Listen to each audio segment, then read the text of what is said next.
Hello everyone, welcome to the bureaucrats factory. अभी एकदम हालिया अपडेट ये आई है कि एमपी एडीपीओ एग्ज़ाम की डेट एक्सटेंड हो गई है और अभी तक उन्होंने कोई भी डेट नहीं दी है कब तक आने वाला है, और साथ ही सीटें दोगुनी हो गई हैं। तो ये हमारे लिए एक राहत की बात है।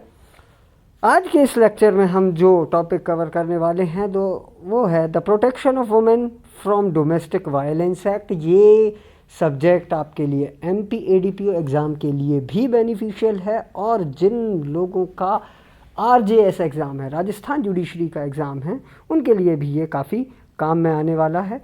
तो यदि आप इस चैनल पर नए हैं तो इसको पहले सब्सक्राइब कर लें ताकि आप आगे भी ऐसे अपडेट से जुड़े रहें। तो आइए शुरू करते हैं ये एक्ट और समझने की कोशिश करते हैं इसका इनसाइड आउट की क्या क्या प्रोविजंस हैं इस पर्टिकुलर एक्ट में। ठीक है,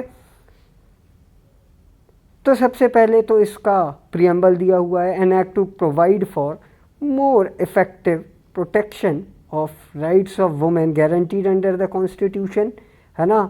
14, 15, 16 आदि जो राइट्स हैं वुमेन के लिए, who are victims of violence of any kind occurring within the family and for matters connected thereto or incidental thereto। ठीक है, तो कुल मिलाकर विक्टिम जो महिलाएं हैं वायलेंस की, किस तरह के वायलेंस की, सरल भाषा में कहें डोमेस्टिक वायलेंस की, उनके इफेक्टिव प्रोटेक्शन की बात ये एक्ट करता है। ठीक है, चलिए तो इसका शॉर्ट टाइटल एंड कमेंसमेंट देख लेते हैं। शॉर्ट टाइटल इसका है protection of women from domestic violence act 2005। पूरे इंडिया पर ये अब एप्लीकेबल होने लग गया है 370 के एब्रोगेशन के बाद, है ना। अब आते हैं डेफिनीशंस पर। डेफिनीशन इसकी काफ़ी इंपॉर्टेंट होने वाली हैं। इन डेफिनीशंस को हमें बहुत अच्छे से देखना है क्योंकि डेफिनीशन बेस्ड क्वेश्चन बहुत ज़्यादा पूछे जाते हैं। डायरेक्ट क्वेश्चन डेफिनीशन से आता है और कभी कभी तो वो सेक्शन भी पूछ लिया जाता है कि फलाना डेफिनीशन किस सेक्शन में। तो पहली डेफिनीशन है एग्रीव्ड पर्सन की। एग्रीव्ड पर्सन कौन होता है? Any women who is or has been in a domestic relationship with respondent and who alleges to have been subject to any act of domestic violence। ऐसी कोई भी महिला जो डोमेस्टिक रिलेशनशिप में थी और उसने रिस्पोंडेंट पर आरोप लगाया है घरेलू हिंसा का, वो मानी जाएगी एग्रीव्ड पर्सन। ठीक है, नेक्स्ट डेफिनीशन है चाइल्ड की। बिल्कुल सिंपल डेफिनीशन है भाई, 18 ईयर्स से कम एज का कोई भी पर्सन चाइल्ड माना जाएगा और इसमें अडॉप्टेड स्टेप या फोस्टर चाइल्ड भी इंक्लूसिव होगा। ठीक है, 2C में डेफिनीशन दी है कॉम्पेंसेशन ऑर्डर की, C फॉर कॉम्पेंसेशन। इससे आप इसको याद रख सकते हैं, बढ़िया प्यारी सी डेफिनीशन दी हुई है। कॉम्पेंसेशन ऑर्डर वही होगा जो सेक्शन 22 के टर्म्स में ग्रांटेड है। क्या है भाई सेक्शन 22? आइए हम यहीं देख लेते हैं। कॉम्पेंसेशन ऑर्डर यानी कि एक ऐसा ऑर्डर जो कॉम्पेंसेशन प्रोवाइड करता है। आप जानते हो कॉम्पेंसेशन क्या होता है? Anything done to revert back the damages, है ना। जो डैमेजेस को ठीक करने के लिए क्षतिपूर्ति भी जिसे हम कहते हैं वो। तो एडिशनल ऑर्डर होता है कॉम्पेंसेशन ऑर्डर कि भाई जो कुछ भी हुआ है उसका प्रिवेंशन किया जाए, उसके लिए पनिशमेंट दी जाए। उसके अलावा जो कॉम्पेंसेटरी ऑर्डर होता है वो भी एक रिलीफ है, वो दिया जाता है 22 में। कब? जब एप्लीकेशन करेगा अग्रीव्ड पर्सन मैजिस्ट्रेट के सामने कि मुझे कॉम्पेंसेशन भी चाहिए है। ठीक है, कॉम्पेंसेशन किस लिए मिलता है भाई? डैमेजेस फॉर इंजरीज के लिए। ठीक है, डैमेजेस फॉर इंजरीज के लिए कॉम्पेंसेशन डिमांड कर सकता है एग्रीव्ड पर्सन, या मैं और बेहतर तरीके से कहूँ कर सकती हैं। ठीक है, मेंटल टॉर्चर और इमोशनल डिस्ट्रेस को भी यहाँ पर इंजरीज में काउंट किया जाएगा। ठीक है, यानी कि ज़रूरी नहीं है कि सिर्फ फिजिकल इंजरीज के लिए कॉम्पेंसेशन मांगा जाए, मेंटल टॉर्चर के लिए भी कॉम्पेंसेशन मांगा जा सकता है। ठीक है, ये है सेक्शन 22। तो आपको याद रखना कॉम्पेंसेशन ऑर्डर 2C में डिफाइंड है, जिसके टर्म्स कहाँ दिए हुए हैं? सेक्शन 22 में। आगे बढ़ते हैं और कस्टडी ऑर्डर देखते हैं। इसकी भी डेफिनीशन शानदार सी है। 21 में जो ऑर्डर होगा उसको कस्टडी ऑर्डर कहते हैं। तो हम यहीं पर सेक्शन 21 भी देख लेते हैं। कस्टडी ऑर्डर क्या होता है? कस्टडी ऑर्डर होगा वही एक मजिस्ट्रेट इशू करेगा। ठीक है, कब? Eight any stage of hearing. Question यहाँ से बन सकता है कस्टडी ऑर्डर कब इशू हो सकता है? तो भाई at any stage of hearing हो सकता है। किस लिए? Temporary custody of any child और children to the aggrieved person, ठीक है, एग्रीव्ड पर्सन या फिर कोई अन्य ऐसा व्यक्ति जो एप्लीकेशन देगा, ठीक है, लेकिन ये अन्य व्यक्ति जो है वो एग्रीव्ड पर्सन के बिहाफ पर दे रहा है, उनके रिलेटिव्स वगैरह हो सकते हैं, है ना, कि भाई बच्चों की कस्टडी मुझे सौंप दी जाए टेम्परेरीली, जब तक ये मामला चल रहा है, न्यायालय में विचाराधीन है, तब तक के लिए टेम्परेरीली कस्टडी मुझे दे दी जाए। ऐसा एक ऑर्डर जो है वो कहलाएगा कस्टडी ऑर्डर, जो कहाँ पर है? 21 में है, ठीक है। इसमें एक छोटा सा प्रोविजियो है, क्या? Magistrate is of the opinion that any visit of the respondent may be harmful to the interest of child और चिल्ड्रन, मजिस्ट्रेट शैल रिफ्यूज। देखिए इसके ऊपर वाली बात पढ़ना पहले ज़रूरी है कि यदि ज़रूरी लगता है कि पिता ही होगा, ऑफ कोर्स रिस्पोंडेंट बच्चे का पिता होगा, है ना, वो विजिट कर सकता है, अपने बच्चों से मिल सकता है, पीरियोडिकल विजिट हो सकती है, मैजिस्ट्रेट उन्हें अलाउ कर सकता है। लेकिन यदि मैजिस्ट्रेट को लगता है कि भाई ऐसी विजिट हार्मफुल हो सकती है, ठीक है, बच्चे के इंटरेस्ट के अगेंस्ट जा सकती है, तो वो ऐसे विजिट्स को रिफ्यूज़ कर सकता है, ठीक है। नेक्स्ट डेफिनेशन देखते हैं डोमेस्टिक इंसिडेंट रिपोर्ट की। डोमेस्टिक इंसिडेंट रिपोर्ट एक ऐसी रिपोर्ट होती है जो बनाई जाती है डोमेस्टिक वायलेंस के कंप्लेंट के बाद, जब अग्रीव्ड पर्सन ने कंप्लेंट की है कि भाई मैं I was subject to domestic violence, तो उसके बाद एक डोमेस्टिक इंसिडेंट रिपोर्ट बनाई जाती है, ठीक है, वो होगी डोमेस्टिक इंसिडेंट रिपोर्ट। एफ में दिया हुआ है domestic relationship. Domestic relationship means a relationship between two persons who live or have at any point of time lived together in a shared household। एक shared household में जो रह चुके हैं या रहे हैं, ठीक है। अब ये किस किस तरह से हो सकता है? कॉन्सेंग्विटी मैरिज और through a relationship in nature of marriage, यानी कि लिव इन एक्सेट्रा भी यहाँ पर कवर्ड है, ठीक है। Adoption or are family members living together as a joint family, ये सब डोमेस्टिक रिलेशनशिप में आएगा, ठीक है। जी में जो डेफिनेशन दी है वो सबसे इम्पॉर्टेंट डेफिनेशन है, जो कहती है डोमेस्टिक वायलेंस क्या होगा। डोमेस्टिक वायलेंस की डेफिनेशन है जो सेक्शन 3 में दी होगी, जिसको हम आगे जाकर देखने वाले हैं। सबसे इम्पॉर्टेंट सेक्शन वो आज के इस लेक्चर का होने वाला है, ठीक है। एच बात करता है डाउरी की, तो डाउरी की डेफिनेशन वो होगी जो section 2 of dowry prohibition act 1961 में दी हुई है। आइए देखते हैं क्या है वो definition. So any property valuable security given और एग्रीड, ठीक है, ज़रूरी नहीं है सिर्फ दी जाए, एग्रीड भी यदि है, एग्रीमेंट भी हुआ है, तो वो भी डायरेक्टली या indirectly by one person, sorry by one party to other party, ठीक है, टू मैरिज और any person at before any time after commencement of marriage, but does not include dower और मेहर अंडर शरिया लॉ। शरिया law में जो डावर या मेहर होता है उसको एग्जेम्प्ट किया गया। उसके अलावा कोई भी प्रॉपर्टी या वैल्यूएबल सिक्योरिटी जो दी गई है या देने का एग्रीमेंट हुआ है डायरेक्टली या इनडायरेक्टली किसी भी पार्टी को मैरिज की या फिर उनसे रिलेटेड पर्सन को, वो कहलाएगी dowry. It is as simple as that, ठीक है। आई में डेफिनेशन दी हुई है मैजिस्ट्रेट की। मैजिस्ट्रेट जब हम इस एक्ट के लिए मैजिस्ट्रेट पढ़ेंगे वो होगा JMFC, judicial magistrate of first class, और मेट्रोपॉलिटन एरियाज के केस में होगा मेट्रोपॉलिटन मैजिस्ट्रेट, ठीक है। इतना बस हमें ध्यान रखना है। फाइन, आगे बढ़ते हैं। जे में डेफिनेशन दी हुई है मेडिकल फैसिलिटी की, तो इसकी डेफिनेशन कुछ खास काम की है नहीं, इसको आप चाहो तो छोड़कर भी जा सकते हो। मैं समझता हूँ ये आने के चांसेस बहुत कम है कि एक इम्पॉर्टेंट डेफिनेशन है जो बात करता है मॉनेटरी रिलीफ की। मॉनेटरी रिलीफ का मतलब होता है compensation which magistrate may order the respondent to pay to the aggrieved person at any stage during the hearing of an application, ठीक है। किस लिए होगा ये मॉनेटरी रिलीफ?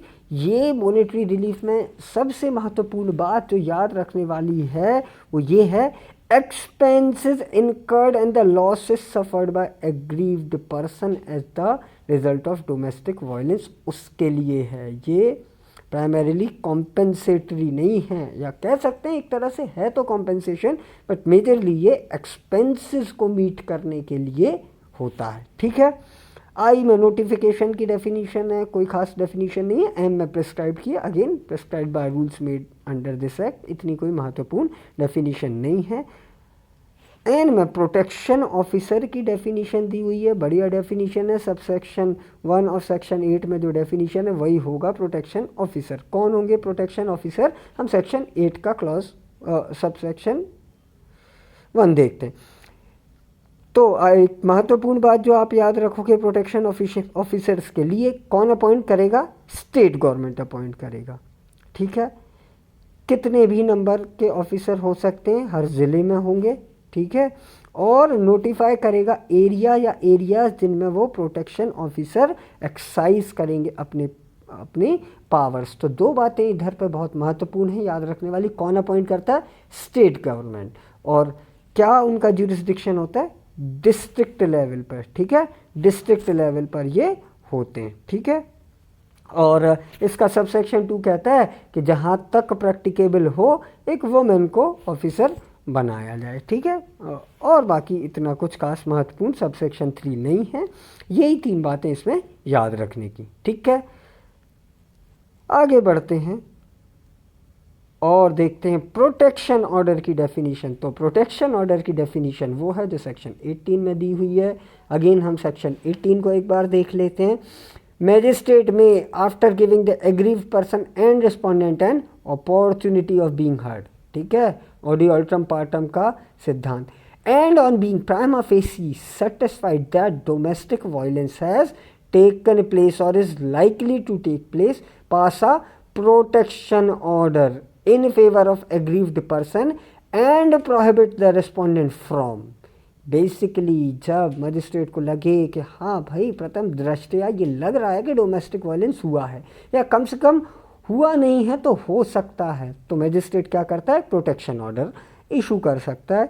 ठीक है, जिसमें रिस्पोंडेंट को रोका जाएगा, प्रतिवादी को रोका जाएगा। क्या क्या करने से, डोमेस्टिक वायलेंस का कोई भी एक्ट करने से, उनका एड या अबेटमेंट करने से, एग्रीव्ड पर्सन के प्लेस ऑफ एम्प्लॉयमेंट में एंटर करने से। ठीक है, यदि अग्रीव्ड चाइल्ड है तो उसके स्कूल में जाने से। ठीक है, या फिर उन जगहों पर जहाँ बहुत फ्रीक्वेंटली वो अग्रीव्ड चाइल्ड जाता होगा। ठीक है।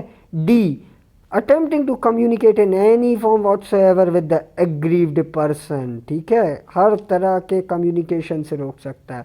Alienating any assets operating bank lockers, bank accounts use और हेल्ड और enjoyed by both the parties jointly by the aggrieved person and the respondent और सिंगली बाय द रिस्पोंडेंट। कुल मिलाकर जॉइंटली हेल्ड कर रहे हों या सिंगली रिस्पोंडेंट द्वारा हेल्ड कर रहे हों, लेकिन वो अग्रीव्ड पर्सन के यूज़ के लिए है, एन्जॉयमेंट के लिए, ऐसे किसी भी एसेट को एलिनिएट करने से रोक सकती है। ठीक है, कौन रोकेगा, मैजिस्ट्रेट रोकेगा। ठीक है। F, causing violence to the dependants other relatives or any person. भाई 1A और B में जो बातें हैं वो अग्रीव्ड पर्सन से डायरेक्टली डील कर रहा है। एफ जो है वो डिपेंडेंट्स, रिलेटिव्स, दोस्त वगैरह वगैरह, उनके साथ कोई वायलेंस ना किया जाए, ऐसे सारे चीज़ों से रोका जा सकता है। और लास्ट कह रहा है कि कोई अदर प्रोटेक्शन ऑर्डर देना चाहे तो वो भी मैजिस्ट्रेट दे सकता है। फाइन। पी बात करता है रेसिडेंस ऑर्डर की। रेसिडेंस ऑर्डर वो होता है जो 19 के सब सेक्शन 1 में दिया हुआ है। ठीक है, तो 19(1) भी हम देख लेते हैं क्या है रेसिडेंस ऑर्डर। जब 12(1) की एप्लीकेशन को डिस्पोज कर रहे होंगे मैजिस्ट्रेट और वो इस बात पर सेटिस्फाई होंगे कि डोमेस्टिक वायलेंस हुआ है, तो एक रेसिडेंस ऑर्डर पास कर सकते हैं। क्या होगा उस रेसिडेंस ऑर्डर में, restraining the respondent from dispossessing or any other manner disturbing the possession of the aggrieved person from shared household। ठीक है, डिस्पोजेस करने से रोक सकता है शेयर हाउस होल्ड से। यदि रिस्पोंडेंट चाहता है कि डिस्पोजेस करना है अग्रीव्ड पर्सन को शेयर हाउस होल्ड से, सरल भाषा में कहें निकल जाओ मेरे घर से, ऐसा नहीं कर सकता, इसके लिए रोका जा सकता है। ठीक है, इसके लिए रोका जा सकता है। B, directing the respondent to remove himself from the shared household, खुद को रिमूव कर ले वो शेयर्ड हाउस होल्ड से, इसके लिए भी रोका जा सकता है। सी कहता है restraining the respondent or any of the relative from entering any portion of the shares household in which aggrieved person reside, रोका जा सकता है कि भाई जिस पार्ट में व्यथित व्यक्ति एग्रीव्ड पर्सन रह रहा उस हिस्से में आप नहीं जाओगे, भले ही वो शेयर हाउस होल्ड का पार्ट हो। ठीक है। डी कहता है रिस्ट्रेनिंग द रिस्पोंडेंट फ्रॉम एलिनिएटिंग और disposing of the shares household और इनकम्बरिंग द सेम। ठीक है, एलिनिएट करने या डिस्पोजिंग से रोक रहा है, या इनकम्बरिंग से, इनकम्बरेंस आप जानते हो कि भाई उसको एज अ मॉर्गेज एक्सेट्रा रख देना। ठीक है, वो भी करने से रोक सकता है कौन? मैजिस्ट्रेट। ई कहता है restraining the respondent from renouncing his rights in the share house hold, कि भैया हम तो अपनी राइट्स छोड़ रहे हैं, ऐसा भी नहीं कर सकता है। क्यों? क्योंकि आप अपनी राइट रिनाउंस करोगे तो उसके साथ साथ आपकी वाइफ के राइट भी उस पर रिनाउंस हो जाएंगे। That is why this restrain can be made by magistrate. F, directing the respondent to secure same level of alternate accommodation, भाई यदि ये सारी चीज़ें नहीं हो सकती हैं या फिर ऐसी कंडीशन है कि वो महिला उस जगह पर रह ही नहीं सकती, रहेगी तो हो सकता है कि आत्महत्या करनी पड़ जाए या फिर उसको टांग दिया जाए, है ना, तो रहना ही साथ में संभव नहीं है, तो सेम स्टैंडर्ड्स का अकोमोडेशन देना पड़ेगा। ये ऑर्डर भी दे सकता है। ये सारे ऑर्डर्स कहलाते हैं residence order which are defined under section 2P and granted under the terms of section 19 sub section 1। इस बात को आप याद रखिएगा। ठीक है। क्यों में बात करते हैं रिस्पोंडेंट की, कोई भी अडल्ट मेल, ठीक है, यानी कि याद रखना अडल्ट मेल ही है जो प्राइमरीली रिस्पोंडेंट होगा, who is or has been in a domestic relationship with the aggrieved person and against whom the aggrieved person has sought any relief under this act। ठीक है, तो यूजुअली पति को ही respondent बनाया जाता है इन मैटर्स में।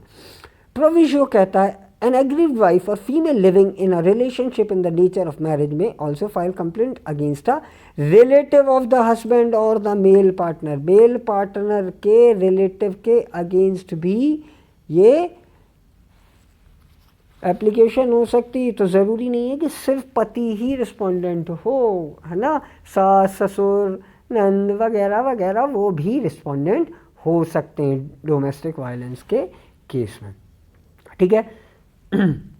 आर पर आते हैं। आर कहता है सर्विस प्रोवाइडर। सर्विस प्रोवाइडर वो होते हैं जो सब सेक्शन 1 ऑफ सेक्शन 10 में प्रोवाइडेड हैं। सब सेक्शन 10 भी पढ़ लेते हैं। क्या होता है? कुल मिलाकर कुछ ऐसे ऑर्गेनाइजेशंस या एसोसिएशंस जो या तो ऐसे वॉलंटरी ऑर्गेनाइजेशंस हो जो सोसाइटीज़ रजिस्ट्रेशन एक्ट में रजिस्टर्ड हो, या ऐसी कोई कंपनी हो जो कंपनी एक्ट 1956 में रजिस्टर्ड हो या किसी और अन्य लॉ में रजिस्टर्ड हो।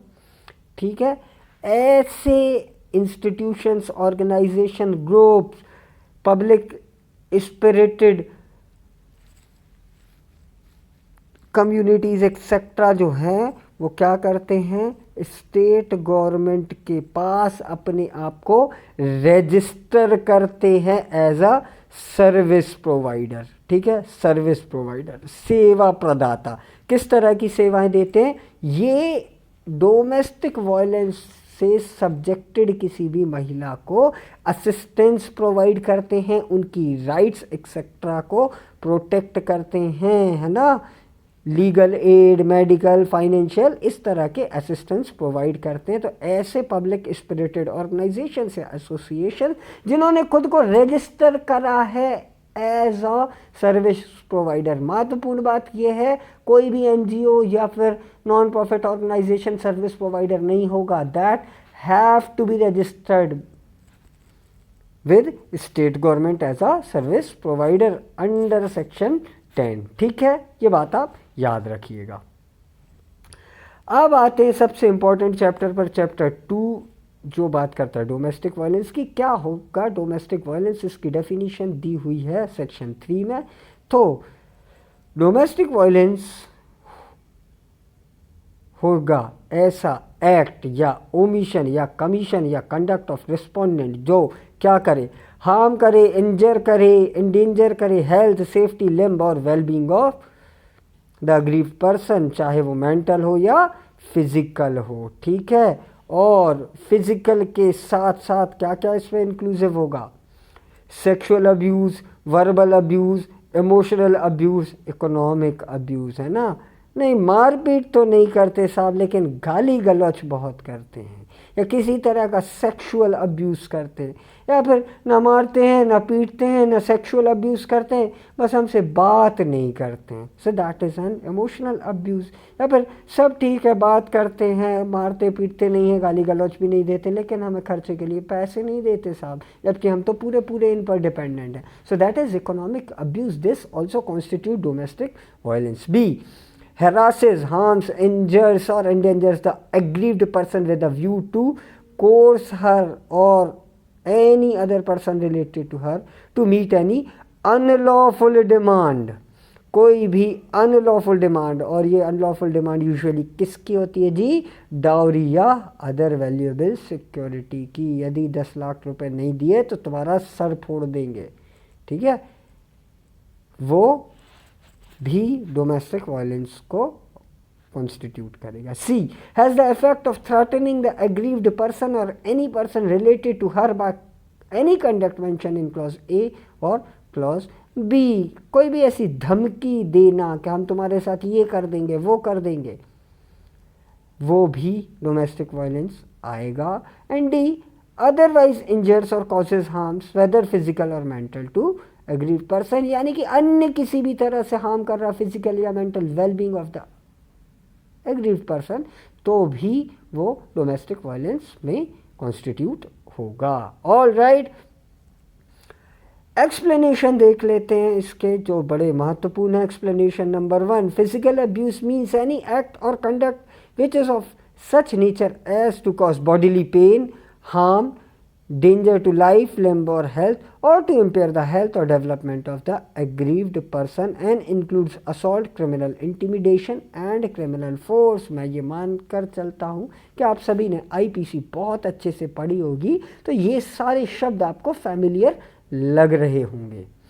Second explanation is sexual abuse includes any conduct of sexual nature that abuses, humiliates, degrades or otherwise violets the dignity of women, ऐसा कोई भी काम करना जो महिलाओं की गरिमा के विरुद्ध हो, वो आ जाएगा सेक्सुअल अब्यूज़ में। थर्ड कहता है verbal and emotional abuse includes insult, ridicule, humiliation, name calling and insult और ridicule specifically with regard to not having a child और अ मेल चाइल्ड। ठीक है। B, repeated threats to cause physical pain और to any person in whom the aggrieved person is interested, वो भी इसमें ही आ जाएगा। ठीक है, कि भाई तुम्हें तो नहीं मारेंगे लेकिन तुम्हारे भाई का सिर फोड़ देंगे या तुम्हारे बाप का दांत तोड़ देंगे, वो भी इसमें आ जाएगा। ऑल राइट, आगे बढ़ते हैं। फोर्थ एक्सप्लेनेशन देखते हैं, इकोनॉमिक अब्यूज़। इकोनॉमिक अब्यूज़ क्या होगा? Deprivation of all or any economic or financial resources to which the aggrieved person is entitled under any law or custom, whether payable under an order of court or otherwise, or which the aggrieved person requires out of necessity, including but not limited to household। है ना, किसी भी ऐसी economic या financial resource से deprive करना किसको? Aggrieved person को, जिसके लिए वो एंटाइटल्ड है। अरे भाई, बेयर मिनिमम जो होता है, बेसिक नेसेसिटीज़ हैं, that is the duty of husband to take care of it, है ना, उससे आप एग्रीव कर रहे हो। रोटी, कपड़ा, मकान जैसी बेसिक नीड्स, मेडिकल जैसी बेसिक नीड्स एक्सेट्रा, इन सारी नेसेसिटीज़ को देने से आप डिप्राइव कर रहे हो। ठीक है। उसका कोई स्त्री धन है या कोई प्रॉपर्टी है जो जॉइंटली या सेपरेटली ओन्ड है एग्रीव्ड पर्सन से, ठीक है, या फिर शेयर्ड हाउस होल्ड का रेंट एक्सेट्रा पे करना है या मेंटेनेंस देने से मना करना है, ये सब इकोनॉमिक अब्यूज में आ जाएगा। बी कहता है disposal of house hold effects, any alienation of assets, घर के बर्तन बेच दो, है ना, या घर ही बेच दो, या कोई ऐसी चीज़ बेच दो जो उस महिला के लिए ज़रूरी है या जिनको वो यूज़ करती है, या कोई भी वैल्यूएबल सिक्योरिटी है, उसके गहने जवाहरात वगैरह हैं एक्सेट्रा एक्सेट्रा, वो सब बेच दो। और ये कौन सी वैल्यूएबल सिक्योरिटी या कौन सी प्रॉपर्टी होगी, जिसमें एग्रीव्ड पर्सन का इंटरेस्ट होगा, ठीक है। और ये इंटरेस्ट कहाँ से डेराइव होगा, it is derived by virtue of domestic relationship, इसलिए उसका इंटरेस्ट है क्योंकि वो एक डोमेस्टिक रिलेशनशिप में है, ठीक है। सी प्रोहिबिशन और restriction to continued access to resources और facilities which aggrieved person is entitled to use or enjoy by virtue of domestic relationship, ऐसे सारे resources जो उसको इस virtue से मिले हैं कि वो डोमेस्टिक रिलेशन में, उनको उनसे रोक देना, वो भी इकोनॉमिक अब्यूज में आएगा, ठीक है। अब आते हैं चैप्टर 3 पर, जो पावर्स एंड ड्यूटीज़ की बात करता है। बहुत सारी तरह की अथॉरिटीज़ की बात ये एक्ट करता है, उन सारी अथॉरिटीज़ का कॉन्स्टिट्यूशन, उनका पावर, फंक्शन एक्सेट्रा में देखना है, जिनकी बात करता है चैप्टर 3 सेक्शन 4 बात करता है information to protection officer and exclusion of liability of informant, ठीक है। यदि कोई व्यक्ति ये इन्फॉर्मेशन दे रहा है तो उसकी कोई लायबिलिटी नहीं मानी जाएगी, ये बात करता है चैप्टर 4। आइए देखते हैं क्या कहता है इसका subsection 1। Any person who has reason to believe that an act of domestic violence has been or is being or is likely to be committed may give information about it to the concerned protection officer। किसी को भी ये लगता है कि हो रहा है, होगा या हो सकता है या हुआ है, तो वो इंफॉर्मेशन दे सकता है प्रोटेक्शन ऑफिसर को, और ऐसे इंफॉर्मेंट की कोई सिविल या क्रिमिनल लायबिलिटी नहीं रहेगी, ये कहता है सबसेक्शन 2। बस इतनी सी बात आपको ध्यान में रखनी है।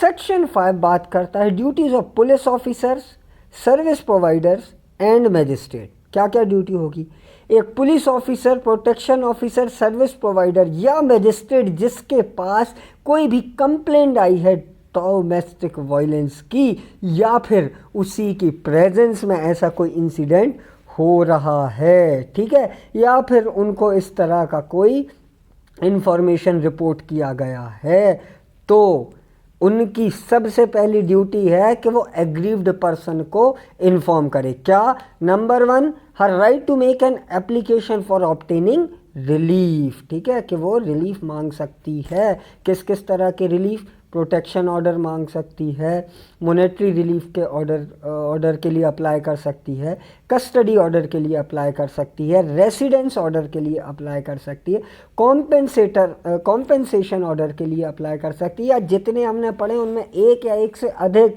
या सारे के सारे के लिए भी अप्लाई कर सकती है। That is her right. ये इन्फॉर्म करना ड्यूटी है police officer, service provider, protection officer, magistrate etcetera की, ठीक है। B of availability of services of service provider, ये बताएगा कि भाई आपका राइट है कि सर्विस प्रोवाइडर से आप सर्विसेज ले सकते हैं, मेडिकल, फाइनेंशियल, लीगल, कोई असिस्टेंस चाहिए तो आप सर्विस प्रोवाइडर से अवेल कर सकते हैं। प्रोटेक्शन ऑफिसर्स की सर्विसेज आप ले सकते हो, ठीक है। लीगल सर्विस अथॉरिटीज़ एक्ट के अंडर बनी जो भी अथॉरिटी होगी उससे आप फ्री लीगल एड ले सकते हो, ठीक है। DLAO जिसको जनरल भाषा में कहा जाता है, डिस्ट्रिक्ट लीगल एड ऑफिसर, उसकी आप मदद ले सकते हो। ये सारी चीज़ें बताने की जिम्मेदारी है इन सारे अधिकारियों के अंडर सेक्शन 5, ठीक है। और ई सबसे इम्पोर्टेंट बात ये कह रहा है 498A क्रूएलिटी की जो बात कर रहा है ना, IPC का 498A, उसमें आप कंप्लेंट कर सकते हो, ये भी बताएगा, ठीक है, ये भी बताएगा वो अधिकारी जिसके नोटिस में इस तरह का मामला आया होगा। एक छोटा सा प्रोविजियो इसका हम देख लेते हैं। Provided that nothing in this act shall be constructed in any manner as to relieve a police officer from his duty to proceed in accordance with law upon receipt of information as to commission of a cognizable offense। ठीक है, इसका मतलब ये है, प्रोविजियो ये कहता है कि पुलिस ऑफिसर को रिलीव नहीं कर रहा है ये एक्ट अपनी ड्यूटीज परफॉर्म करने से, यदि उसके संज्ञान में, उसके नॉलेज में ये पता चल आया है, एक इन्फॉर्मेशन आया है कि भाई वो कॉग्निजेबल ऑफेंस हुआ है। तो कॉग्निजेबल ऑफेंस के केसेस में पुलिस ऑफिसर क्या करता है भाई, बिना वारंट के गिरफ्तार कर सकता है, एक्सेट्रा एक्सेट्रा, बिना मजिस्ट्रेट की परमिशन के इन्वेस्टिगेशन स्टार्ट कर सकता है। वो सब करने से ये एक्ट नहीं रोकता है, ये इसका प्रोविजियो कहता है। सिक्स्थ बात करता है ड्यूटीज ऑफ शेल्टर होम्स की। शेल्टर होम्स की क्या ड्यूटी होंगी कि यदि कोई अग्रीव्ड पर्सन या उसके बिहाफ पर कोई प्रोटेक्शन ऑफिसर या सर्विस प्रोवाइडर रिक्वेस्ट करता है किसी भी प्रोटेक्शन होम के शेल्टर होम के इंचार्ज से कि भाई फला फला महिला को प्रोटेक्शन प्रोवाइड किया जाए, तो ऐसी कंडीशन में उस पर्सन इंचार्ज की ड्यूटी है कि वो अग्रीव्ड पर्सन को शेल्टर प्रोवाइड करे। अरे भाई मान लीजिए बहुत ज़्यादा मारपीट उस महिला के साथ हो रही है और ये संभव ही नहीं है कि रेसिडेंशियल ऑर्डर उसके फेवर में पास किया जाए, क्योंकि वो वहाँ रहेगी तो और ज़्यादा डोमेस्टिक वायलेंस उसके साथ हो सकता है। ऐसी कंडीशन में शेल्टर होम्स को रिक्वेस्ट करेगा कौन, सर्विस प्रोवाइडर या प्रोटेक्शन ऑफिसर या वो महिला खुद, और फिर उस इंचार्ज को देना पड़ेगा शेल्टर। ठीक है। Seventh, duties of medical facilities. Medical facilities की बात करता है कि भाई यदि कोई रिक्वायरमेंट है उसको मेडिकल एड की, ठीक है, तो अगेन इसमें याद रखने वाली बात वही है, person in charge of the medical facility. And again this is mandatory provision, shall provide है, मे नहीं है ना, so that in charge cannot refuse to give such facility. ठीक है, 6 और 7 मोर और लेस बिल्कुल सेम है। 8th पर आ जाते हैं अपॉइंटमेंट ऑफ प्रोटेक्शन ऑफिसर की, जिसको हमने प्रीवियसली भी देखा था। ठीक है, कुल मिलाकर इतना सा याद रखना है, कौन अपॉइंट करेगा, स्टेट गवर्नमेंट अपॉइंट करेगा। कहाँ के लिए, ईच डिस्ट्रिक्ट के लिए। ठीक है, सबसेक्शन 2 कहता है कि एज फार एज पॉसिबल एक महिला होनी चाहिए। इसके टर्म्स एंड कंडीशन क्या होंगे, तो वो जैसा prescribe by the rules made under this act होगा, वो इनके टर्म्स एंड कंडीशंस होंगे। This for section 8। ठीक है, ये लेकिन इंपॉर्टेंट है, इससे आपको प्रिलिमिनरी में क्वेश्चन आ सकता है। सबसे ज़्यादा आने के चांस यही है कि कौन अपॉइंट करता है, तो स्टेट गवर्नमेंट अपॉइंट करता है। फाइन। 9th पर आते हैं, जो ज़्यादा इंपॉर्टेंट सेक्शन है, ड्यूटीज़ एंड फंक्शंस क्या होते हैं प्रोटेक्शन ऑफिसर के। तो प्रोटेक्शन ऑफिसर का सबसे इंपॉर्टेंट फंक्शन है, पहला, to assist the magistrate in discharge of his functions under this act, magistrate की मदद करेगा। Second, to make a domestic incidents report. ठीक है, एक डोमेस्टिक इंसिडेंट रिपोर्ट बनाकर मजिस्ट्रेट को देगा कि भाई क्या हुआ था, किस तरह से डोमेस्टिक वायलेंस हुआ है, वगैरह वगैरह वगैरह, उस तरह की एक इंसिडेंट रिपोर्ट बनाकर मजिस्ट्रेट को देगा। कब, जब कंप्लेंट आएगी। ठीक है, कंप्लेंट आई होगी कि भाई डोमेस्टिक वायलेंस हुआ है, तब मजिस्ट्रेट बोलेगा किसी प्रोटेक्शन ऑफिसर को कि please make a domestic incident report, फिर वो बना कर देगा। और कॉपीज किस किस को जाएंगी भाई, पुलिस ऑफिसर जो भी इंचार्ज होगा, ठीक है, उसके पास, और सर्विस प्रोवाइडर्स के पास। पुलिस ऑफिसर इंचार्ज और सर्विस प्रोवाइडर को कॉपी दी जाएगी ऐसे डोमेस्टिक इंसिडेंट रिपोर्ट की। ठीक है। सी कहता है एक एप्लीकेशन देना पड़ेगी या देना उनकी ड्यूटी है अग्रीव्ड पर्सन के बिहाफ पर फॉर एनी रिलीफ।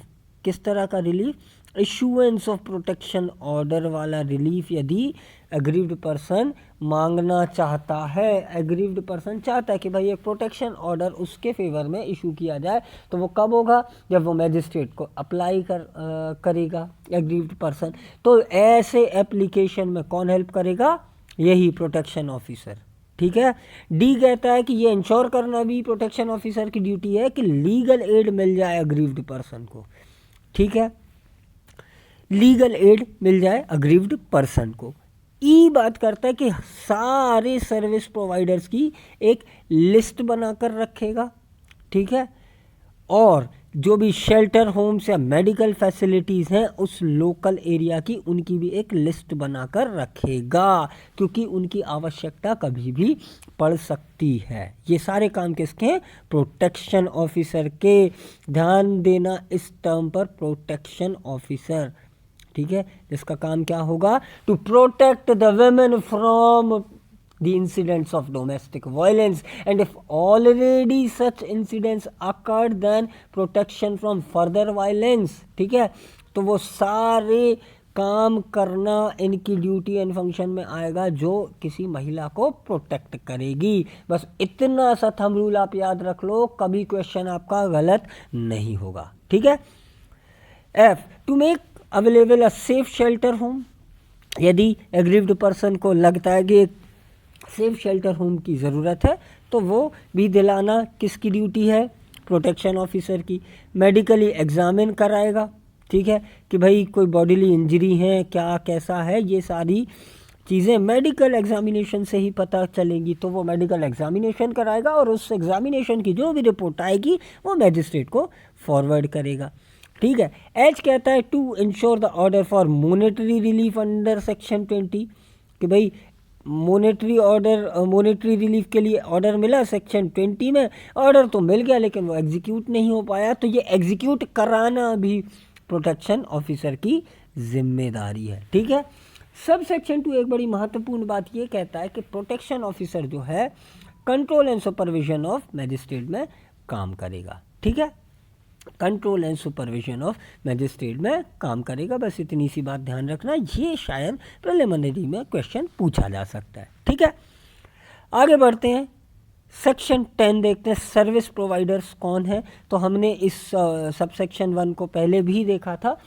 ऐसे वॉलंटरी एसोसिएशंस या कंपनीज जो कि अपने आप को रजिस्टर करें स्टेट गवर्नमेंट के पास एज अ सर्विस प्रोवाइडर, जिनका काम हो महिलाओं की राइट्स को प्रोटेक्ट करना और उनको असिस्टेंस प्रोवाइड करना, लीगल, मेडिकल, फाइनेंशियल एक्सेट्रा, वो होते हैं सर्विस प्रोवाइडर्स।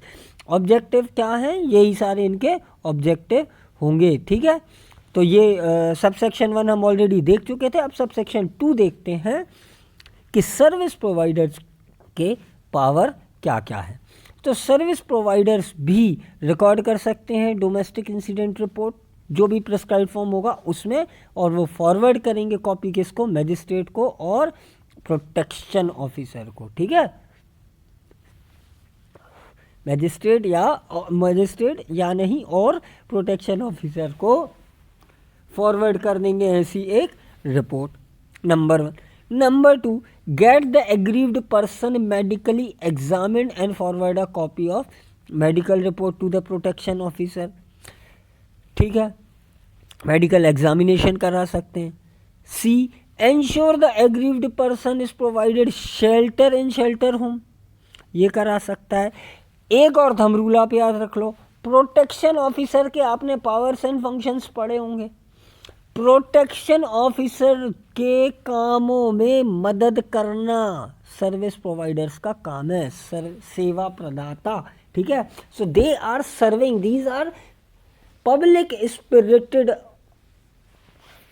पीपल। ठीक है, तो ये वो सारे काम करते हैं जो प्रोटेक्शन ऑफिसर करता है, और इसीलिए ये जो कुछ भी करेंगे प्रोटेक्शन ऑफिसर और मैजिस्ट्रेट दोनों को कॉन्फिडेंस में लेकर करेंगे। आप ध्यान रखिएगा, मैजिस्ट्रेट के कंट्रोल में होगा कौन, प्रोटेक्शन ऑफिसर, और प्रोटेक्शन ऑफिसर के कंट्रोल में होंगे कौन, ऐसे सर्विस प्रोवाइडर्स। ठीक है, ये थंब रूल आप याद रखना। तो अगेन ये वाला क्वेश्चन आप गलत नहीं करोगे। ठीक है, थर्ड सब सेक्शन जो है वो कहता है कि these people are immune from prosecution or other legal proceeding, जब ये क्या कर रहे होंगे, गुड फेथ में काम कर रहे होंगे। ठीक है, जब ये गुड फेथ में काम कर रहे होंगे तो इनके किए हुए किसी भी एक्ट के अगेंस्ट कोई लीगल प्रोसीडिंग नहीं लाई जा सकेगी, है ना। महत्वपूर्ण क्या होगा, गुड फेथ में काम करना। ठीक है, सेक्शन 11 पर आते हैं। सेक्शन 11 जो है वो गवर्नमेंट की ड्यूटी की बात करता है। तो सेंट्रल गवर्नमेंट और स्टेट गवर्नमेंट दोनों की ये ड्यूटी है, क्या क्या करें। जनरल से प्रोविज़न है, हम एक बेयर रीडिंग इसकी कर लेते हैं कि भाई पब्लिसिटी करेगा किसकी, इस एक्ट की। कैसे, मीडिया के through, TV, radio, print media और आजकल तो इंटरनेट का भी ज़माना है, तो उनके थ्रू बताएगा कि भाई ये प्रोविज़न इस एक्ट के हैं। पीरियोडिक सेंसिटाइजेशन और awareness training to the officer, सारे ऑफिसर, मैजिस्ट्रेट हों, पुलिस ऑफिसर हों, प्रोटेक्शन ऑफिसर हों, एक्सेट्रा, उन सबको समय समय पर सेंसिटाइज करेगा और अवेयर करेगा इस एक्ट के बारे में। ठीक है, सारे जो सर्विस प्रोवाइडर्स हैं, ठीक है, उनके बीच में कोऑर्डिनेशन बैठाना भी गवर्नमेंट का काम है। और बहुत सारे प्रोटोकॉल्स एक्सेट्रा भी बनाएगा जो सर्विसेज टू वुमेन की बात करते हैं, है ना। तो उन सारी मिनिस्ट्रीज जो भी delivery of services to women से डील करते हैं, उनके लिए प्रोटोकॉल बनाना, ये सारी गवर्नमेंट की ड्यूटीज़ हैं। ठीक है, चैप्टर 4 पर आ जाते हैं। सबसे इम्पॉर्टेंट चैप्टर है, क्योंकि ये प्रोसीजरल पार्ट कवर करता है इस एक्ट का, कि प्रोसीजर कैसा होगा। ठीक है, प्रोसीजर कैसा होगा, तो बिल्कुल जनरल सी एक बात तो आप याद रखिए कि न्यायालय खुद नहीं आएगा आपके पास, देवियों और सज्जनों। यदि आपको कोई भी तकलीफ है तो आपको न्यायालय के पास जाना पड़ेगा कि your lordship, this and this right of mine is infringed, breached or violated, so it is humbly requested to you that please provide us this and this relief, है ना। so सबसे important जो सेक्शन है जो इसी चीज़ से deal कर रहा है, that is application to the magistrate, an aggrieved person or protection officer or any other person on behalf of the aggrieved person. कोई अन्य पर्सन भी हो सकता है, वो सर्विस प्रोवाइडर भी हो सकता है, वो लीगल एड अथॉरिटी भी हो सकती है, वो उस अग्रीव्ड पर्सन का कोई रिलेटिव भी हो सकता है। ठीक है, तो यहाँ पर लोकस स्टैंडर्ड को थोड़ा सा लिबरल कर रखा है ना, कि कोई भी जा सकता है, बट ज़रूरी क्या है, अप्लाई करना, एप्लीकेशन ज़रूरी है। ठीक है, किसके समक्ष, मैजिस्ट्रेट के समक्ष। हम डेफिनीशन में देख ही चुके हैं, जब हम मैजिस्ट्रेट रेफर करेंगे यानी कि जेएमएफसी या मेट्रोपॉलिटन मैजिस्ट्रेट होगा, ये बात आप याद रखिएगा। ठीक है, क्या क्या मांग सकते हैं, जितने तरह के रिलीफ इस एक्ट में दिए हुए हैं वो एक या एक से अधिक रिलीफ मांगे जा सकते हैं। ठीक है, अब इसका एक छोटा सा प्रोविजियो देख लें। प्रोविजियो ये कहता है कि मैजिस्ट्रेट जो है वो डोमेस्टिक इंसिडेंट रिपोर्ट को कंसिडरेशन में लेगा कोई भी ऑर्डर पास करने के पहले। ठीक है, ऑफ कोर्स मैजिस्ट्रेट कोई भी जल्दबाजी में फैसला नहीं देंगे, डोमेस्टिक इंसिडेंट को कंसिडर करेंगे, उसके बाद ही रिलीफ देंगे।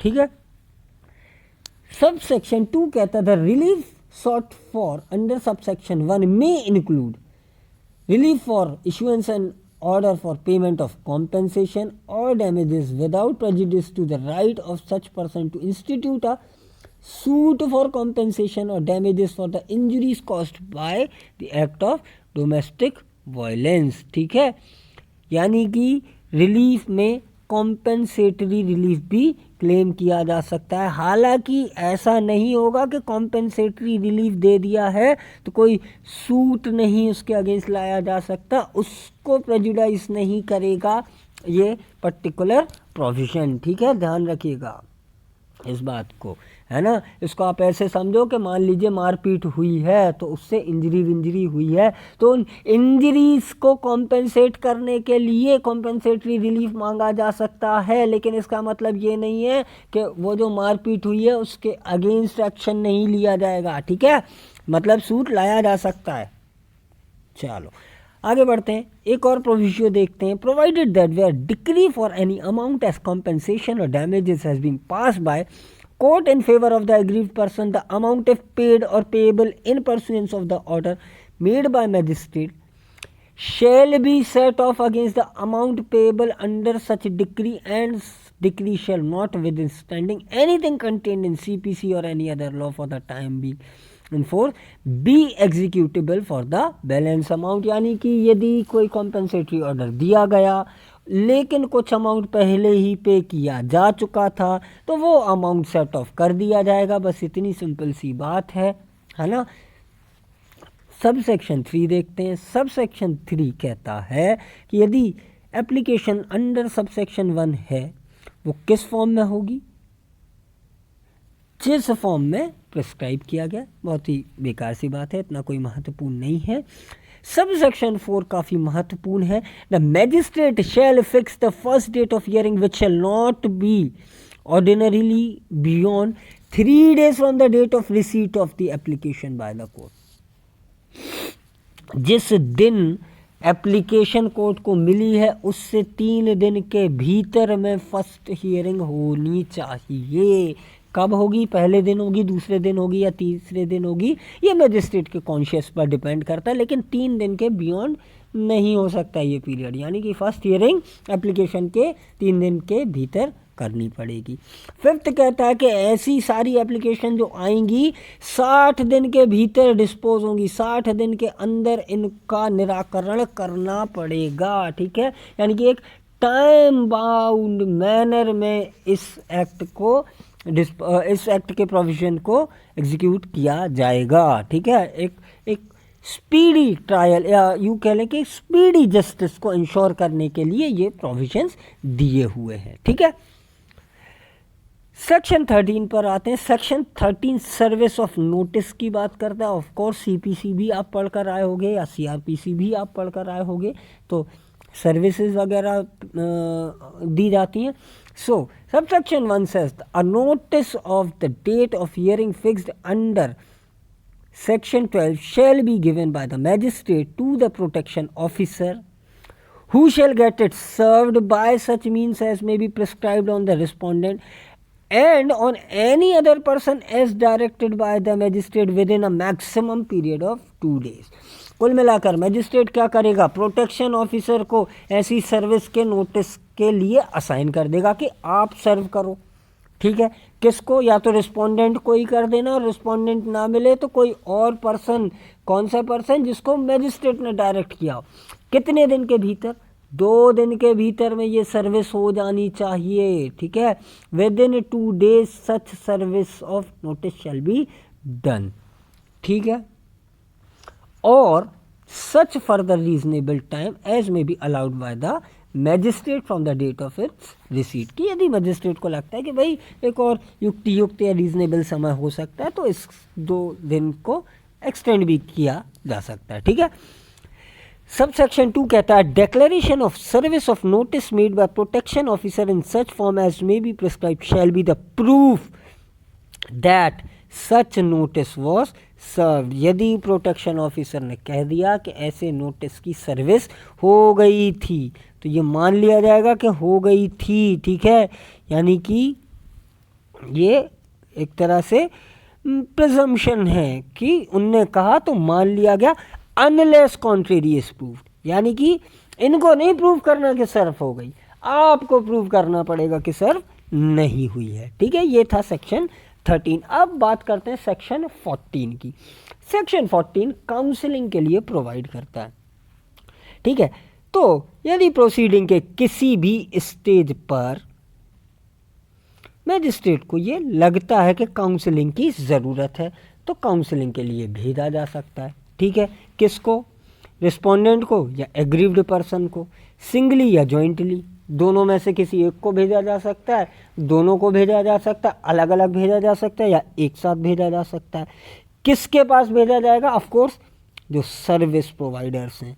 लेकिन कौन से सर्विस प्रोवाइडर? जिनके पास वो क्वालिफिकेशन होगी काउंसलिंग की, उनके पास। ठीक है, आपने एक वो फिल्म देखी होगी तनु वेड्स मनु रिटर्न्स, उसके बिल्कुल शुरुआती सीन में काउंसलिंग जैसा कुछ कुछ दिखाया गया, हालांकि वो अलग तरह की काउंसलिंग है। यहाँ पर उस तरह की काउंसलिंग की बात नहीं कर रहे हैं, ये परिवार परामर्श केंद्र वगैरह जो होते हैं वो वाली काउंसलिंग की बात कर रहे हैं। ठीक है, where the magistrate has issued any direction under subsection 1, he shall fix the next date of hearing as the case within period of not exceeding 2 month। 2 महीने के भीतर अगली डेट दे देगा कि भैया जाओ, जाकर काउंसलिंग में जाओ, काउंसलिंग अटेंड करो, उसके बाद 2 महीने के भीतर अगली हियरिंग होगी, तब हम देखेंगे कि आगे क्या करना है। ठीक है, 15 पर आ जाते हैं। 15 बात करता है वेलफेयर एक्सपर्ट्स की। वेलफेयर एक्सपर्ट्स की बात करता है सेक्शन 15 के, उनसे भी असिस्टेंस लिया जा सकेगा। ठीक है, तो यदि मजिस्ट्रेट को लगता है कि किसी वेलफेयर एक्सपर्ट की मदद की ज़रूरत है, ऐसा वेलफेयर एक्सपर्ट प्रेफरेबली एक महिला होगी। ठीक है, तो उनकी मदद ली जा सकती है। बस इतना सा आपको ध्यान रखना, और ज़्यादा कुछ इसमें याद रखने वाली बात नहीं है। 16 सेक्शन जो है वो ये कहता है proceedings to be held in camera. ठीक है, बंद कमरे में प्रोसीडिंग होगी, है ना। सिर्फ और सिर्फ मामले से जुड़े लोग ही न्यायालय में उपस्थित होंगे, आलतू फालतू भीड़ वहाँ पर नहीं होगी। That is known as proceeding in camera. ठीक, 17 right to reside in share household. ये सेक्शन कहता है कि एग्रीव्ड जो महिला है, ठीक है, या एग्रीव्ड महिला नहीं भी है, every women who is living in domestic relationship shall have right to reside in shared household. ठीक है, चाहे उसका कोई राइट, टाइटल या बेनिफिशियल इंटरेस्ट हो या ना हो उस शेयर्ड हाउस होल्ड में, पर उसको रिसाइड करने का अधिकार होगा। ठीक है, सब सेक्शन 2 जो है वो ये कहता है the aggrieved person shall not be evicted और excluded from the shared household और any part of it by respondent. ठीक है, रिस्पोंडेंट भगा नहीं सकता है अपनी वाइफ को या एग्रीव्ड महिला को कि नहीं तुम नहीं रहोगी इसमें, निकल जाओ मेरे घर से, ऐसा नहीं कर सकता है। अब आते हैं सेक्शन 18 पर। सेक्शन 18 का क्लॉज 1 हमने पहले भी देखा था, एक बार फिर से हम उसे देखते हैं। प्रोटेक्शन ऑर्डर क्या होंगे भाई? प्रोटेक्शन ऑर्डर कौन इशू करेगा? मैजिस्ट्रेट इशू करेगा। किसके अगेंस्ट इशू करेगा? रिस्पोंडेंट के अगेंस्ट। किसके फेवर में इशू करेगा? एग्रीव्ड पर्सन के। क्या होगा इस प्रोटेक्शन ऑर्डर में? It is an order to protect the aggrieved person from the acts, omissions or commissions or conduct by respondent. जिसमें क्या क्या हो सकता है? commission of any act of domestic violence, aiding or abetting such act, entering the place of employment of the aggrieved person, या aggrieved person यदि बच्चा है तो उसके स्कूल में, या frequently जिस किसी पार्क या अम्यूजमेंट एरिया में वो जाता होगा वहाँ पर जाने से रोक सकता है, कम्युनिकेट करने से रोक सकता है, एलिनिएशन ऑफ असेट्स से रोक सकता है, वायलेंस टू द डिपेंडेंट से रोक सकता है, या फिर किसी अन्य एक्ट जो भी चाहे उससे रोक सकता है कि भाई ये एक्ट जो है वो against the interest of aggrieved है, उनसे रोक सकता है। That is to be called as protection order. ठीक, 19th पर आ जाते हैं। 19th भी हम देख चुके हैं, एक बार फिर इसको रिफ्रेश कर लेते हैं। 19th रेसिडेंशियल ऑर्डर की बात कर रहा है। 17th हमने अभी देखा था कि हर महिला का ये अधिकार है कि वो शेयर हाउस होल्ड में रिसाइड करेगी। उसी को और बेटर इफेक्ट में लाने के लिए 19 है, जो कहता है द मैजिस्ट्रेट में on being satisfied that domestic violence has taken place pass a residence order. Number 1, restraining the respondent from dispossessing or in any other matter disturbing the possession of the agreed। सरल भाषा में आप सिर्फ इतना याद रख लो कि घर बेचना या उसको किराए पर चढ़ा देना या फिर अग्रीव्ड पर्सन को उसमें से एविक्ट कर देना, एक्सेट्रा एक्सेट्रा। अब रिस्पोंडेंट खुद के राइट्स या टाइटल अनाउंस कर दे, ये सारी चीज़ें करने से रोक सकता है। ठीक है, एक रेसिडेंशियल ऑर्डर के द्वारा। कौन? मैजिस्ट्रेट। एंड नेक्स्ट कहता है कि यदि ये पॉसिबल ही नहीं है कि उस शेयर्ड हाउस होल्ड में एग्रीव्ड पर्सन रह पाए तो एक ऑल्टरनेटिव रेसिडेंशियल फैसिलिटी की अरेंजमेंट रिस्पोंडेंट को करनी पड़ेगी ऑफ सेम लेवल। ठीक है, ये सारी चीज़ें रेसिडेंशियल ऑर्डर में रहेंगी, ये बात आप याद रखिएगा। ठीक है, सबसेक्शन 2 कहता है मजिस्ट्रेट में इम्पोज एनी एडिशनल कंडीशन और पास any other direction which he may deem reasonably necessary to protect or to provide for the safety of aggrieved person, है ना। कोई और एडिशनल ऑर्डर पास कर सकते कि भाई ठीक है घर में तुम अंदर नहीं आओगे एक्सेट्रा एक्सेट्रा, इनको डिस्टर्ब नहीं करोगे वगैरह वगैरह, ऐसे सारे ऑर्डर्स भी पास कर सकता है। थर्ड कहता है magistrate may require the respondent to execute a bond with और without surety for preventing the commission of domestic violence, कि भाई तुम मारपीट नहीं करोगे, तुम्हारे साथ ये महिला रह रही है शेयर्ड हाउस होल्ड में, रेसिडेंशियल ऑर्डर हमने पास करा है, अब वो तुम्हारे साथ ही रहेगी तो साथ रहेगी तो मारपीट नहीं करोगे, बॉन्ड एग्जीक्यूट करो। ठीक है, ये कर सकता है ना।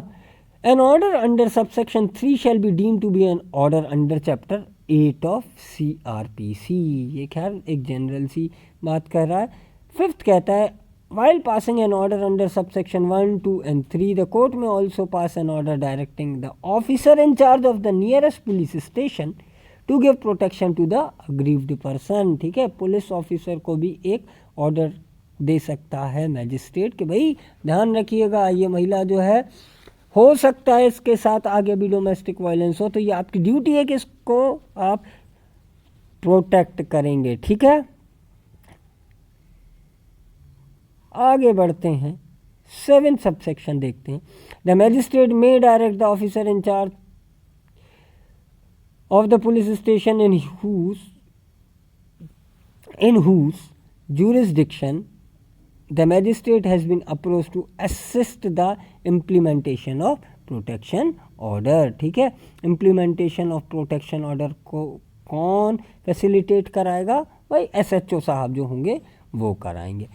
Subsection 8 magistrate may direct the respondent to return to the possession of the aggrieved person her स्त्रीधन और any other property valuable security to which he is entitled to। भाई स्त्रीधन वापस दो जो तुमने कब्जे आके रखा है। ठीक है, या फिर और ऐसी कोई मूल्यवान संपत्ति है जिसको तुमने अपने कब्जे में कर रखा है लेकिन उस पर टाइटल किसका होना चाहिए? अग्रीव्ड पर्सन का, तो वो वापस कर दो, ये भी मैजिस्ट्रेट डायरेक्ट कर सकते हैं। ठीक है, सेक्शन 20 पर आते हैं जो मॉनेटरी रिलीफ की बात कर रहा है। हालांकि सरसरी तौर पर इसको भी हमने देखा था। While disposing of an application under subsection 1 of section 12 the magistrate may direct the respondent to pay monetary relief to meet the expenses incurred and losses suffered by the aggrieved person. ठीक है, aggrieved person को जो losses cause हुए हैं और जो expenses इनकर हुए हैं उनके लिए आप एक मॉनेटरी रिलीफ दें। ठीक है, but this shall not be limited to the loss of earnings, the medical expenses, loss cause due to destruction, damage और removal of any property from the control of aggrieved, maintenance for the aggrieved person as well as her children if any. ठीक है, maintenance तो इन 4 बातों तक confined नहीं रहेगा, अब और ब्रॉड भी हो सकता है मॉनेटरी रिलीफ का परव्यू, इतनी सी बात ये कह रहा है। ठीक है, सबसे बढ़िया बात जो लिखी है सबसेक्शन 2 में वो ध्यान देने वाली है कि ऐसा मॉनेटरी रिलीफ जो है एडिकेट होगा, फेयर होगा, रीजनेबल होगा और consistent with the standard of living होगा जिसमें एग्रीड रहता था। अब ऐसा तो नहीं है ना कि एक ठेला चलाने वाले रिस्पोंडेंट को बोल दिया जाए कि 1 लाख रुपए हर महीने मेंटेनेंस दोगे तुम, नहीं, ये भी संभव नहीं है ना। तो एडिकेट होना चाहिए नंबर 1 और फेयर एंड रीजनेबल होना चाहिए नंबर 2। फाइन। सबसेक्शन 3 कहता था magistrate shall have power to order an appropriate lump sum payment or monthly payments of maintenance as the nature and the circumstances of the case may be। lump sum payment भी हो सकता है, monthly payment भी हो सकता है, ठीक है, case to case and fact to fact ये वेरी करेगा। फाइन। सबसेक्शन 4 कहता है magistrate shall send a copy of the order for monetary relief made under subsection 1 to the parties to the application and to the in charge of the police station within the local limits of whose jurisdiction the respondent resides। ठीक है, monetary relief जो issue करेगा उसकी copy जो है parties को देगा और पुलिस स्टेशन के इंचार्ज को भी भेजेगा एक कॉपी की, ये हमने भेजा, अब आपके ये ड्यूटी है कि आप इसको इम्प्लीमेंट कराओ। ठीक है। सब सेक्शन 5 कहता है the respondent shall pay the monetary relief granted to the aggrieved person within the period specified in the order. ठीक है, जो ऑर्डर में जो पीरियड दिया होगा उसके भीतर ही पे करना पड़ेगा। ठीक है। सब सेक्शन 6 कहता है कि यदि फेल कर जाता है रिस्पोंडेंट पेमेंट से, ठीक है, तब क्या होगा, the magistrate may direct the employer or the debtor of respondent to directly pay to the aggrieved person. ठीक है, एग्रीव्ड पर्सन को डायरेक्टली पेमेंट दिला सकता है एम्प्लॉयर ऑफ द रिस्पोंडेंट से या डेटर ऑफ रिस्पोंडेंट से, या फिर ये भी कह सकता है कि वेजेस या सैलरीज या डेट जो हैं वो सीधे सीधे कहाँ, कोर्ट में जमा होंगी। ठीक है, कोर्ट में जमा होंगी और क्रेडिट किसको कर दी जाएंगी, रिस्पोंडेंट को, जो भी अमाउंट होगा उसको एडजस्ट करने के बाद। ठीक, ये कहता है सबसेक्शन 6। तो ये हमारे इस लेक्चर का पार्ट 1 था जिसमें हमने सेक्शन 1 से लेकर 20 तक कवर किया। 21 से लेकर आगे तक का पार्ट हम नेक्स्ट लेक्चर में कवर करेंगे, पार्ट 2 में कवर करेंगे। आई होप आपको ये पार्ट समझ में आया होगा। यदि कोई भी डाउट इससे रिलेटेड आपको है तो आप कमेंट बॉक्स में मुझसे पूछ सकते हैं, मैं कोशिश करूँगा कि उसका सही जवाब मैं आपको ज़रूर दूँ। यदि आपको वीडियो पसंद आया तो लाइक ज़रूर कीजिएगा, सब्सक्राइब ज़रूर कीजिएगा चैनल को, और जो भी आपके दोस्त आरजेएस या एमपी एडीपीओ एग्ज़ाम के लिए प्रिपेयर कर रहे हैं उनके साथ ये लेक्चर शेयर भी ज़रूर कीजिएगा, है ना। So thank you so much for watching this session. अगले पार्ट को लेकर हम जल्द आपसे मिलेंगे। Thanks a lot.